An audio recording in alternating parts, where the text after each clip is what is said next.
안녕하세요. 저는 30대 초반의 여성입니다.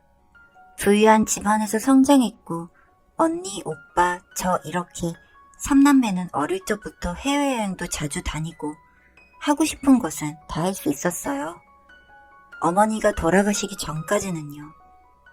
엄마나 아버지나 준재벌 집안에서 자라서 취미도 맞아 승마도 같이 하시고 저희도 골프를 같이 치러 다니고 그랬어요. 집에는 일하는 이모가 항상 같이 계셨고요. 저희 집은 주택이었는데 이모가 사는 방이 반지하에 있었어요. 아버지 친척분 딸이었는데 집이 망해서 데리고 들어왔다고 해요. 얼굴도 예쁘고 날씬했는데 무엇보다 손맛이 좋아서 음식을 아주 잘하셨어요. 잔칫날 엄마하고 주방에서 나란히 음식하시는 모습도 참 보기 좋았거든요. 엄마는 제가 20살 때 갑자기 심장마비로 돌아가셨는데 친정 쪽 가족력이 있다고 들었어요. 외할아버지도 협심증으로 떠나셨거든요. 전 언니, 오빠가 유학을 갔고 저만 한국에 남아서 대학을 다녔는데 아버지와 이모, 저 셋뿐이었어요. 게다가 학교가 멀어서 기숙사에 있었기 때문에 2년간 집에 거의 오지 않았어요. 방학 땐 친구와 유럽에 있었고요. 아버지가 회사 운영하시면서 적적하다고 강아지를 키우곤 하셨는데 이모가 잘 돌봐주고 있다고만 알고 있었어요. 하루는 기숙사 문을 개방하는 날이라 전 집에 들어가서 쉬고 싶었거든요. 그런데 집에 가보니 아무도 없더라고요. 다행히 식재료는 냉장고에 그득하게 있어서 고기도 굽고 샐러드도 하고 같이 먹었는데 혼자 먹는 밥은 외롭잖아요. 그래서 두리번거렸는데 와인잔이 커플처럼 나란히 2잔 이렇게 렉에 걸려있는 거예요. 처음에는 별 생각이 없었고 보고 지나쳤는데 거실 슬리퍼도 분홍, 하늘색 이렇게 2켤레가 있었고요. 그날은 기다려도 아무도 오지 않아서 아버지께 연락을 했더니 골프장에 계시다는 거예요. 할 수 없이 제 방에 올라가서 간단히 청소를 하고 잠에 빠져들었어요. 오랜만에 집에 오니까 아늑한 게 좋더라고요. 그러고 한참 지났는데 무슨 소리가 들리는 거예요. 여자 웃음소리였죠. 내려가 볼까 했는데 제가 이미 깊은 잠을 자느라 다시 눈을 감았죠. 그리고 아침에 일찍 학교에 가야 해서 우유 한 잔만 마시고 나왔어요. 룸메이트에게 이 이야기를 했더니 이상하다는 거예요. 혹시 아버지와 사귀는 여자가 있는 거 아니냐면서 저에게 묻는데 저 역시 궁금하더라고요. 그런데 아버지 성격상 아무 여자하고 말 붙이고 만나실 분이 아니었거든요. 룸메이트가 여자 싫어하는 남자 없으니까 한번 잘 알아보려는 겁니다. 솔직히 살짝 소름이 끼쳤는데 그날은 무탈하게 넘어갔어요. 그리고 기말고사가 끝난 후 그 애는 제가 고시반에 들어가느라 근처 원룸에서 자취를 했었기 때문에 전 집에 가기 위해서 간단한 짐을 쌌습니다. 혹시나 싶어서 아버지께 집에 가겠다고 미리 전화를 드렸고 회식이 있긴 한데 최대한 일찍 들어가겠다고 대답을 해주셨습니다. 전 늦지 않게 차를 몰고 집에 들어갔습니다. 주차장엔 처음 보는 외제차가 있었습니다. 최신 기종이고 상당히 고가의 차였기 때문에 아버지가 세컨카로 모는 차라고 생각했습니다. 제 방에 가서 쉬고 있는데 옆에 방에 불이 켜 있었습니다. 누군가가 방을 치우는 것 같았어요. 청소기 소리가 심하게 났었거든요. 거긴 게스트룸이라 딱히 쓰는 사람이 없는 방이었어요. 문을 열고 나가보니 모르는 얼굴의 이모님이 청소를 하고 계시더군요. 누구세요?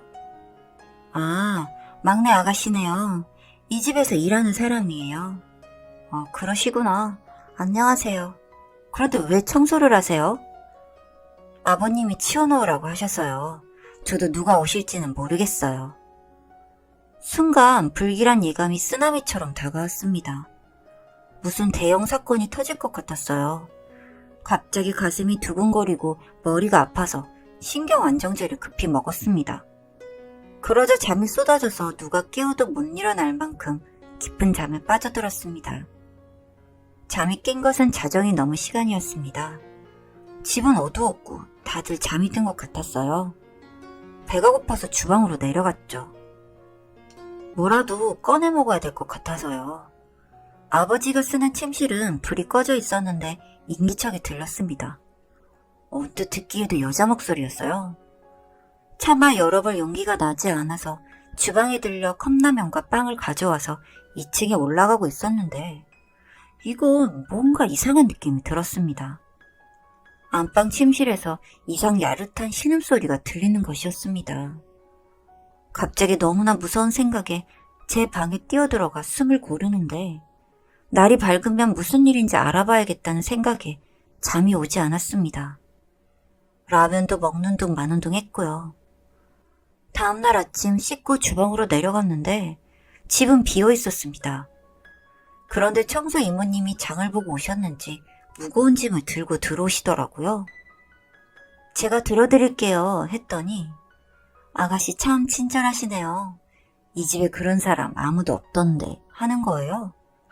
무슨 소리냐고 했더니 아버지와 사는 여자를 사진으로 가리키며 너무나 오만 방자하고 정말 대학이 껄끄럽다며 오늘도 같이 여행 간다고 둘이 가시더라는 둥 얘기를 하는데 손가락으로 가리킨 사진은 바로 저 어릴 때 일해주던 이모였어요. 너무 소스라치게 놀라서 기절을 할 뻔했는데 청소 이모님은 절 잡아주시면서 여태 몰랐어요? 같은 침대 쓴 지 꽤 되어 보이던데 라는 겁니다. 전 아버지에게 득달같이 전화를 했지만 전원이 꺼져 있었어요. 미국에 있는 언니 오빠와도 연락을 해봤지만 통화가 안 돼서 메시지만 남겨두었어요. 대충 들어보니 혼인신고는 안 되었지만 계속 한 침대를 쓰면서 부부처럼 살았다는 거예요. 아버지가 외제차도 사주시고 생활비도 맘대로 쓰라고 주신다는 말에 전 기함할 뻔했어요. 엄마가 살아계실 땐 돈을 얼마나 아끼셨는지 맘대로 로션 하나 못 사게 하던 분이셨거든요. 전 분노에 치를 떨었어요. 어떻게 이럴 수가 있나 했죠. 학교 앞 자취방으로 갈 시간이 돼서 기다리다가 집을 나섰지만 너무 분해서 살 수가 없었어요. 제가 이렇게 그냥 포기하면 그 여자는 이제 모든 재산을 자기 앞으로 해놓고 저희 남매는 그냥 남처럼 살아야 한다고 생각하니 정신이 번쩍 들었습니다. 이렇게 맹놓고 있어서는 안 될 것 같은 마음에 뭐든 해야겠어서 법대 선배 중 변호사를 찾아갔어요.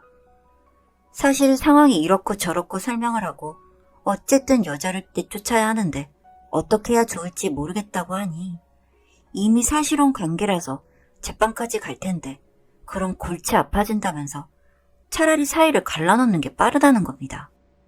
말이 쉽지 저렇게 죽고 못 사는 남녀를 갈라놓는 게 쉬운 건 아니었죠. 아버지는 그 여자의 눈에 금고로 보였을 테니 간이고 쓸기를 다 빼줄 것처럼 들러붙었을 텐데 엄청 그날부터 온몸의 신경이 곤두서는 것 같았어요. 숨을 쉬어도 쉬는 것 같지 않고 솔직히 고통스러웠습니다. 언니 오빠 말로는 자기네들이 들어올 순 없으니까 금전적으로 필요한 부분은 지원하겠다고 의사를 밝혔습니다.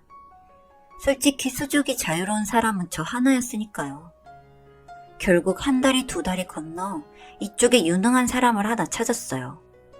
조언을 구하려고 만났는데 하는 말이 아버지를 죽이려고 기를 쓰는 짓을 한 걸 들키게 한다든지 다른 남자를 만나고 다니는 걸 들키든지 두 가지 방법밖에는 없다는 겁니다.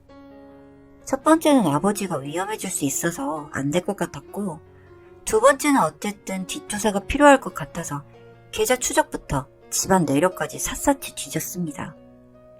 그렇게 계속 이잡듯 잡아내니 돈의 흐름이 명확해졌고 그 많은 돈이 친정의 동생들에게 들어갔고 교도소에 있는 남동생의 합의금에 수억 들어갔다는 것을 알아냈습니다.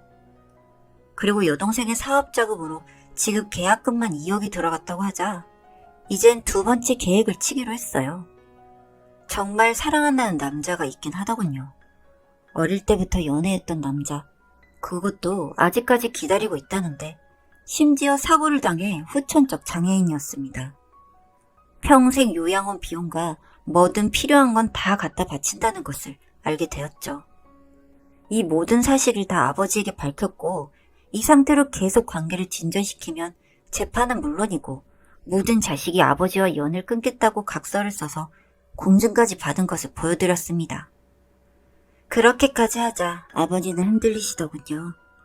결국 이모라고 불렸던 여자는 짐을 싸서 집을 나가게 만들었습니다. 정말 더럽고 불쾌한 경험이었습니다. 그렇게 저는 제 아버지와 집안을 지켜냈습니다. 그 여자가 마지막 짐을 싸서 나가던 날 저와 아버지에게 표독스럽게 했던 말이 아직도 소름이 끼칩니다. 서서히 뭐라도 먹이면서 죽게 만들려고 했는데 당신 딸년이 당신 목숨을 살려줬네요. 그렇게 혼인신고 좀 하자고 해도 안 넘어오더니 돈 많은 영감탱이 이제껏 밤마다 만족시켜줬더니 이젠 역겨워서 내가 놓고 나갑니다. 똑똑한 딸년이랑 말년 외롭게 지내시다가 일찍 죽어요.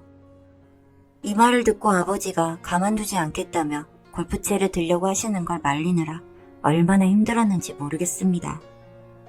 그리고 아버지는 그 이후로 조용히 사람을 시킨 것으로 알고 있습니다. 그 사랑한다는 장애인과 그 이모란 여자는 그 이후 자취를 감춘 것으로 알고 있고요. 긴 글 읽어주셔서 감사드립니다.